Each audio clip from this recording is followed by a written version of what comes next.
We are with Stephen Bradley, and he is the general manager of Epigram Brewery here in Tyngsboro.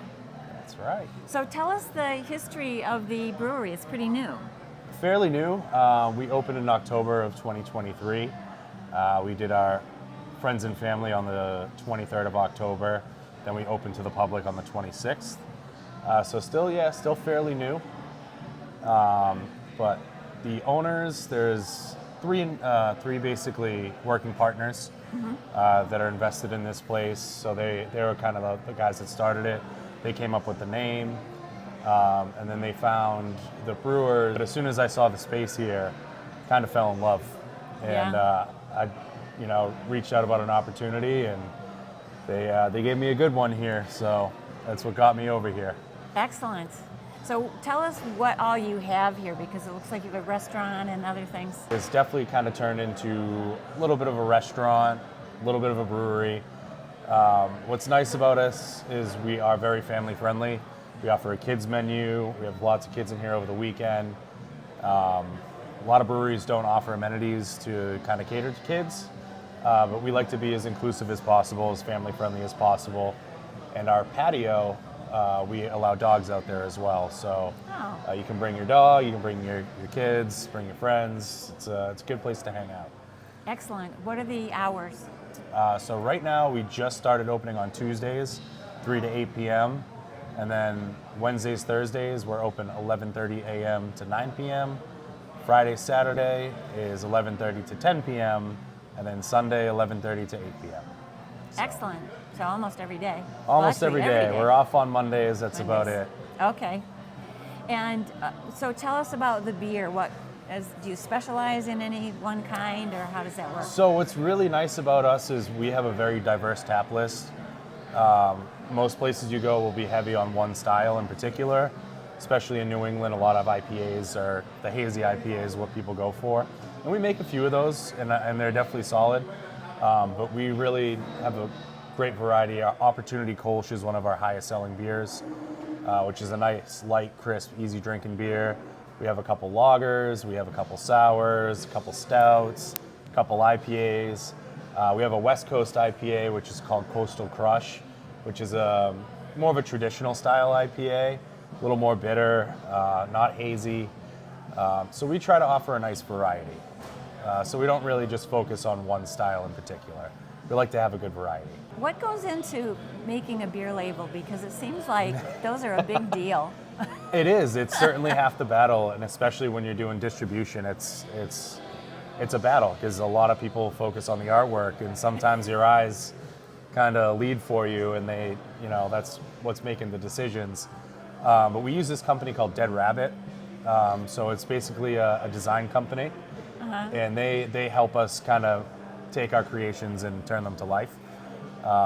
So there's definitely a lot of work that goes into it, a lot of artwork, even just naming the beer. I mean, there's so many different beer names now. Yeah. So just naming the beer, we have to find something that's right. Right.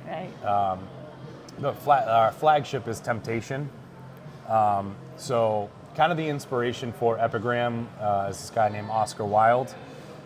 So he was alive in like the late 1800s, early 1900s. And he earned himself the name the King of the Epigrams. So an epigram is really just a witty saying. And one of his most famous ones is the one we actually use as our slogan, which is, "I can resist anything except temptation." So that's how we got the name Temptation. And that's kind of like our flagship. We always have that beer.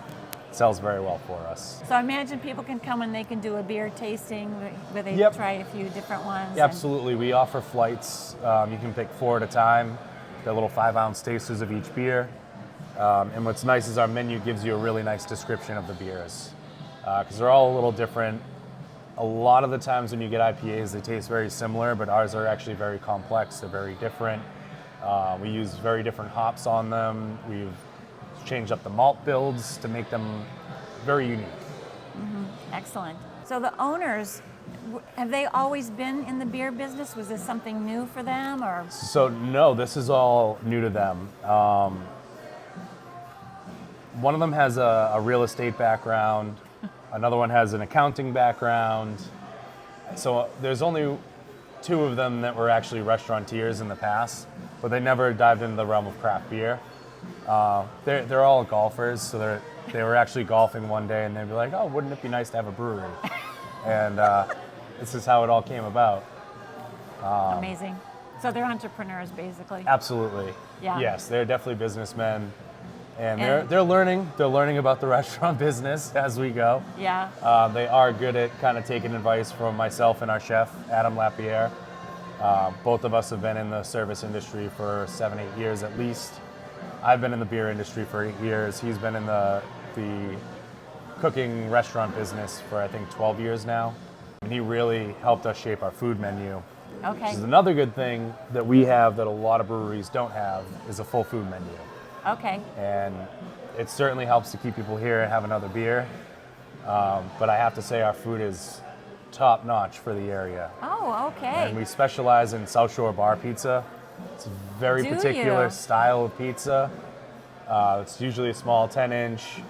The outside edges are typically burnt, which we call lacing. And it's just like a very thin crust pizza.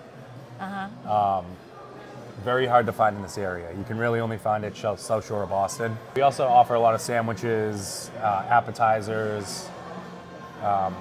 Right now, we do a lot of specials. Every week we do specials. So right now we have like a fried haddock sandwich, fish and chips. And we just ran it last night for the first time. We ended up selling out of fish. So the specials are definitely received very well. Every other Friday we do live music. Every other Thursday we do music bingo, which fills the place every Thursday. We do a lot of private events. A lot of businesses in the area want to use this as like an event space. We've done holiday parties. And then on top of that, typically for holidays and events, we do our own little bashes. We did a bash for Cinco de Mayo. We're going to do one on July 5th, kind of like a 4th of July cookout. So we have, we'll do live music for those events as well. So, we try to freshen it up a little bit every week and try to do something to get people in the door, something to keep people entertained. Excellent. Well, that sounds great. Well, thank you very much for telling us all about the facility here. And hopefully I'll pass you guys over to Dave so he can give you a tour of the back of house. That would be great.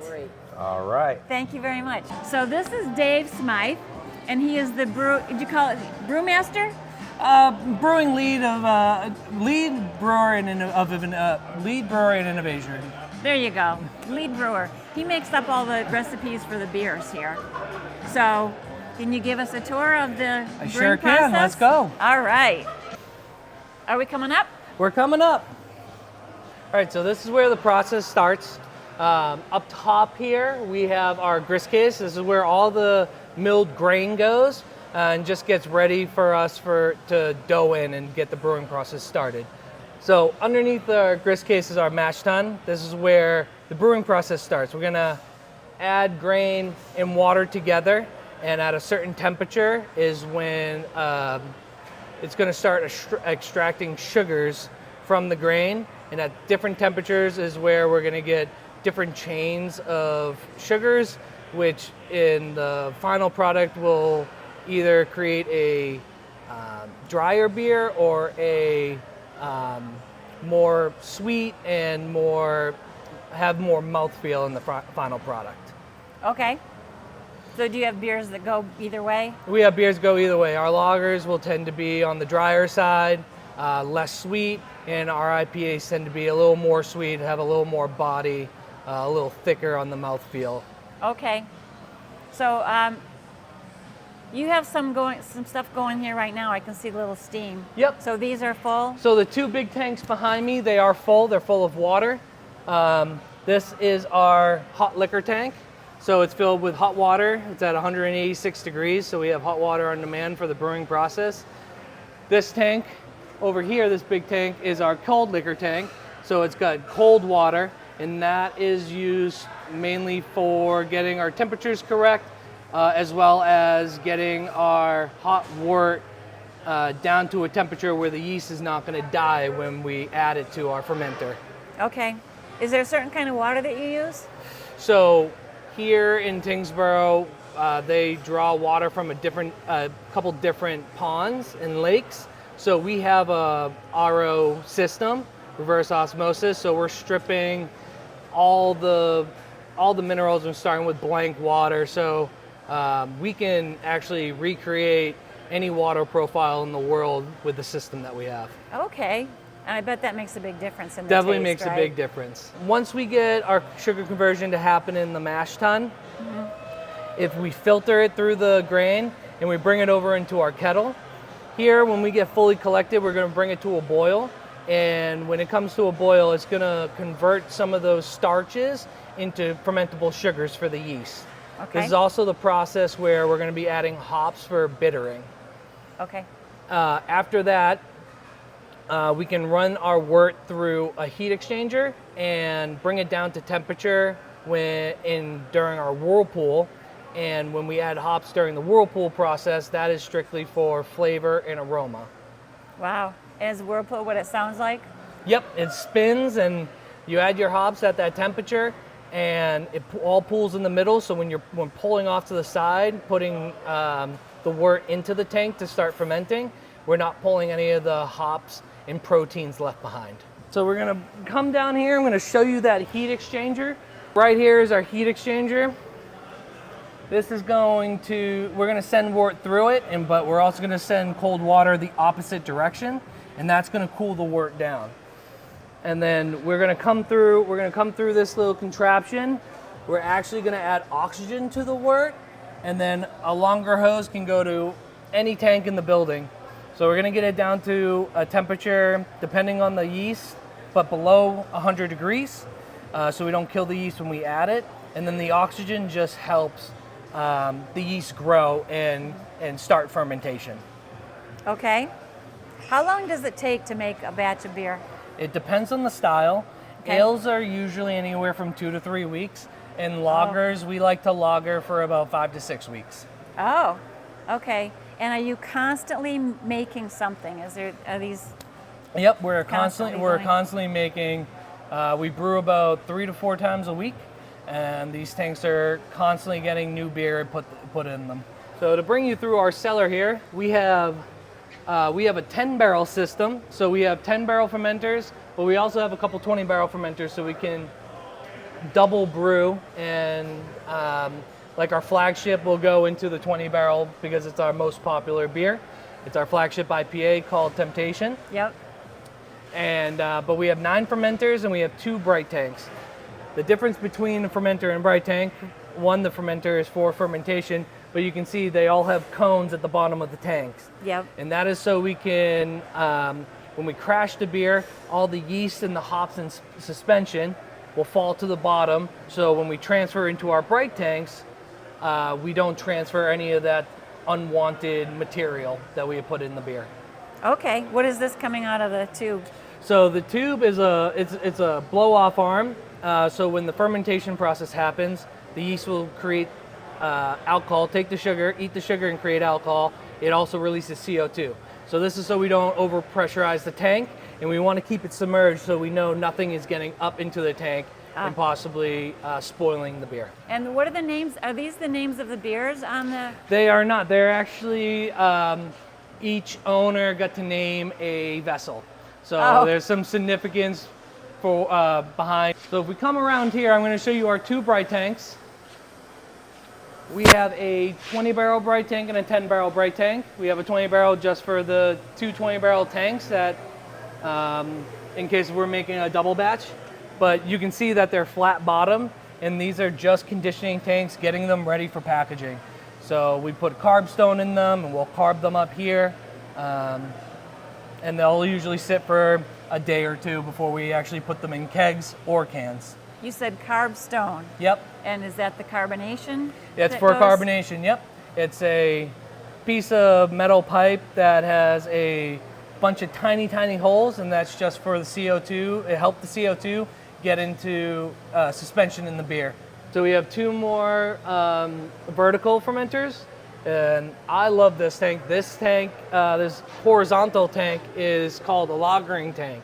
Okay. So the purpose of the lagering tank is it's on its side, and it gives the yeast more surface area to do its job more efficiently, because lager yeast ferments at a lower temperature and a lot slower. Part of the reason why the lagers take about 5 to 6 weeks for us. So it's going to take longer to ferment, but then we condition it for a longer period of time, and hopefully those solids that are in the beer fall out of suspension for us. Okay. How long have you been making beer? I've been doing this for over 8 years now. 8 years. So what got you into this business? It's a funny story. I managed a butcher shop for 7 years, and we're located in a liquor store, and they had a really good craft beer selection. So I stopped drinking Bud Light and Coors Light, and I started drinking craft beer. And what interested me is how these companies were getting all these fruity flavors and IPAs, and it was just a wonder.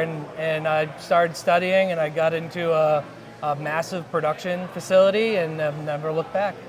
Awesome. How do they bottle it then? How do they? So we don't have a canning line. Okay. There's a third-party canning line that we hire that comes in. They set up right here in this alley. Oh, really? And yep, they just hook up to our bright tanks and fill cans for us. Really? Yep. A traveling canning system. Yep. That's awesome. So everything you do is in cans. We cans and kegs. So Okay, yeah, kegs for the tap room, and then we also have cans available to go. Do you experiment with different kinds of flavors for the? Yeah, so especially in our IPAs, the flavor is coming from the hops. So there are hundreds and hundreds of different types of hops, and they all have different flavor profiles. So we're constantly experimenting with different hops and what flavors we can get out of them. So combining different hops then? Combining different hops. Okay. And then even with our lagers, there's some fantastic lager hops coming out, and the noble hops are great to work with. Those don't get dry hopped, but just from the Whirlpool edition, you can get some very unique flavors out of hops for your lagers as well. Now, how do they do that? So is it where the hops are grown, and is it like wine where if there's pear in the soil, then it gets? Is that how it works? There's a couple different things, but definitely the climate and where it's grown definitely has a big factor. But people are always mating different hop plants together and creating a child, and that grows and has a lot of unique flavors, and they're getting different flavors. There's a lot of unknown about hops, which is great because I'm learning something new every single day, essentially. Oh, really? So it's quite interesting, and there's always new hops around the corner that we can play with. Well, thank you very much, Dave. That's been great. It's been a pleasure. Thank you for coming by. Thank you. These two amigos are my son and his best friend. So what are we doing here? We're doing a little flight tasting. First up, we have Route 3 Amigos, which is a Mexican lager. Number 2, we're going to do Temptation, that's our flagship IPA. And next is Metamorphose, which is a blueberry lemonade sour. The cool thing about Metamorphose, and part of the reason why we named it that, is that every time we brew it, we use different fruits. So it's changing every single time we brew it. And then lastly is Coco Diablo, which is our Mexican hot chocolate stout. Wow. Okay. All right, Davy Jones, which one do we start with? We're gonna go left to right. So we're gonna start with the lager and work our way to the stout. All right, so nobody knows this, but I live in San Francisco. Davy Jones here and I have been friends. His real name's Dave Smythe, obviously, but we've been friends for 15, 16 years now? 15 years. 15 years. We're getting a little old. But I will say this is my first time seeing Dave in almost a year. Yeah. So I miss you, bud. I'm glad to see you again. Cheers. I love you, buddy. Love you too. Oh, wow. That is great. Yeah. So this is a lager. This is one that you would keep in the tank longer, right? Yep. Yeah, it was fermented for 2 weeks, and then it was lagered for another 3 weeks for a total of 5 weeks. Wow. And then, but we use basic Superior Pilsner malt, and we use flake corn. in this recipe. I was gonna say it has like a pilsnery taste to it. Yep. Yeah. And then we have a small bittering charge, and then we use Motueka in the Whirlpool and kind of give it this very subtle lime flavor. All right, so I'm gonna take one more because it's delicious. Here, let's do a cheers, everybody. Toast. Cheers, come on. Cheers. Woo. Slanti. All right, so next up we have. That's actually good. It actually is good. I didn't expect that. No, I didn't either. This is the craft beer that everyone's been missing out on. For so Exactly, many years, people have exactly. been drinking crap beer. I'm not a beer fan. I'm not a beer fan. I wonder why. Yeah, you gotta have good beer. Okay, point taken. All right, so which one? I'm sorry, I've forgotten already, but this next one? The flight paddles are actually numbered. If you're going to Okay. come in, the flight paddles are numbered if you get a flight, so you know exactly which beer is what. So next is Temptation. It's our flagship IPA. Here we go. It's a New England style IPA, so it'll be lighter in color, more like yellow or orange in color. It's also got a haze to it, but we use Citra, Mosaic, and Idaho 7 in this, so it's going to be a lot of citrus notes in it. Okay. But it should be easy drinking, slightly sweet, but not too heavy.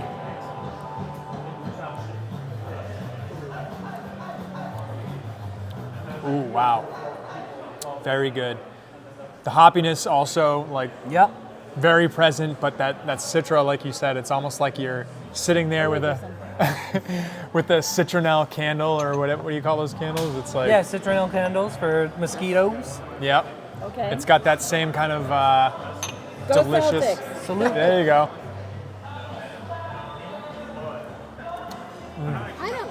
Oh wow. So yeah, But this doesn't. In like Napa Valley area, a lot of like that area, and then Australia, New Zealand, Yeah, I remember New South Zealand. Africa has been a huge one recently. They produce a lot of fruit-forward flavored hops. No, I would not know that was beer. do they grow? Is it like a similar growth environment to grapes? Is that why they grow? The fruity hops tend to grow in those Interesting. type of climates, yeah. Because that's the same. I mean, all of those climates you just mentioned are perfect for growing grapes as Yep. well. Huh.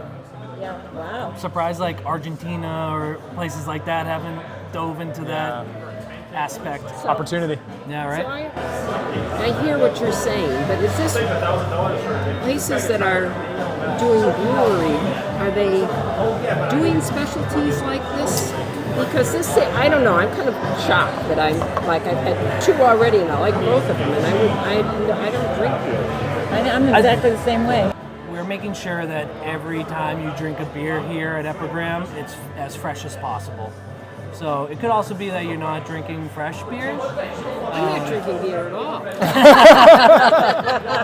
Well, Dave, correct me if I'm wrong, but I remember reading one time that when the United States was originally just 13 colonies, there was an exceptional amount of microbreweries, and that's because mass distribution really wasn't a thing the way that it is now, right? Yep. So we went from a world where proportionally microbreweries were absolutely massive to where they almost, for many years, didn't really exist because they were pushed out by major companies producing beer en masse, right, at a significantly reduced price. Yep.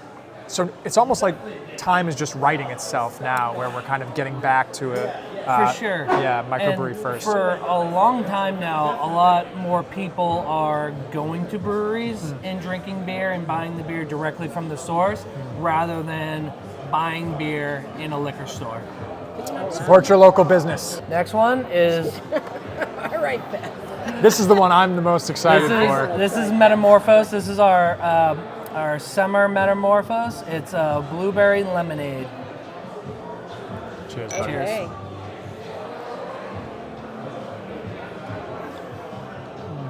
So very lemon forward. There's a hint of blueberry in there. Wow. Sounds good. I was a little bit worried at first because I really like lemonade, and you mentioned raspberry, and I was really tempted, but this you sold me. This was phenomenal.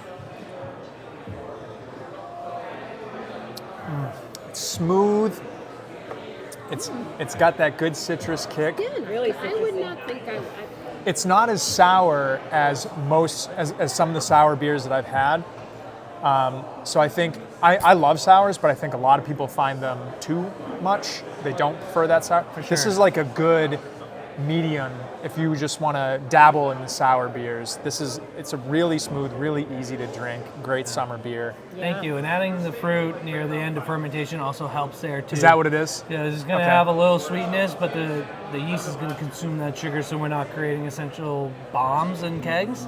But it keeps that sweetness, so it's not overly sour. So when you're adding that fruit, are you just chopping it up, and like how do you prep that? So we go through a company, and they Okay. and they give us aseptic fruit puree. So they're doing we're paying someone to do it for us. Okay.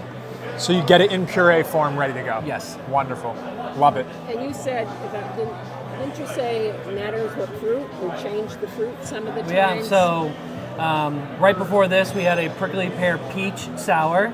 And then and the next metamorphose is a triple berry sour. So it's going to have blueberry, blackberry, and raspberry in it. All your antioxidants in one pint. One pint. There you go. Yeah. Every reason It's a health drink. Drink it. That's right. Great. All right. Number 4 is the stout. It's Coco Diablo, which is a Mexican hot chocolate stout. We added, so it's our divine recipe, and then we add Ghirardelli hot cocoa mix. We add cinnamon, Ghirardelli, San Francisco. All right. cinnamon sticks, nutmeg, and some habanero peppers. There you go. I was gonna say hand it over. Now So I'm not sure. this is not your first foray into hot chocolate, Mexican hot chocolate stouts, because I know you've made one for me before and it was amazing. I did make a homebrew batch a while made a before, yeah. and it came out very, very good. So you set a high bar here, man. We'll see. All right, ready? Cheers. Oh, buddy. Chef's kiss. This one I'm curious. It's smooth, it's roasty, Mexican, it's not too sorry. spicy. It's not too spicy. We still wanted everyone to be able to enjoy this beer. So it's only a small amount of habanero peppers are in here, Okay. but You the say cinnamon should be coming through as well. I wouldn't think there was any peppers in there. Oh, just wait. What I love about this beer is that you don't really get the pepper until the end. So you get that at first, you get the smoky, chocolatey kind of taste you expect from, not chocolatey, but the smoky taste you expect from a stout, that chocolatiness. And then towards the end, you start to get the cinnamon. It's kind of that warm that you look for. We're kind looking for a warming feeling, almost like a tickle in the back of your throat for someone that isn't too keen on spice. But we wanted to balance this beer so everyone could still enjoy it. Yep. You did good, buddy. So how do you, for instance, when you made this, how did you decide what you wanted to put into it? I mean, all these are very unique. I read up a lot on books. The industry is so vast now and has been around for so long that everything has been done by somebody. So it's also kind of trial and error at the same time. I go in, especially IPAs, I look what the flavor profile on certain hops are, and I try to match up what I think would perform well together. But do you do a huge amount, or do you just do a little tasting? How does that work? Trial and error. Me and the two brewers that work out back with me, we've been friends for 8 years now, and we have done home brews together, and we came up with an amount per barrel that we like to dry hop with, and we're just working off of that. And it's all like you do home brew, you try a little amount to see if you like the combination before you make a whole. Well, Yes, to put it, definitely. so they were saying, so these systems back here, they said were 10 barrel systems? Or, 10 barrel. And your system, so what is a barrel? Because a barrel is A barrel is 30 to 1 gallon. So your test system would normally be like, didn't you say it was like a 1 to 5 barrel or something like that? I can't remember what you used to test on. It's just shy of 1 barrel. It's Just 20, shy of 1 it's, barrel, It's okay. 20 gallons. Okay. This is our pilot so batch. there's- Yeah, gotcha. This is perfect. Well, Dave, this has been absolutely wonderful, my friend. You have opened eyes and hearts. You just, you've already I've known for a long time that you are a master of your craft, and you just continue to impress me every time. So thank you, sir, for this phenomenal beer.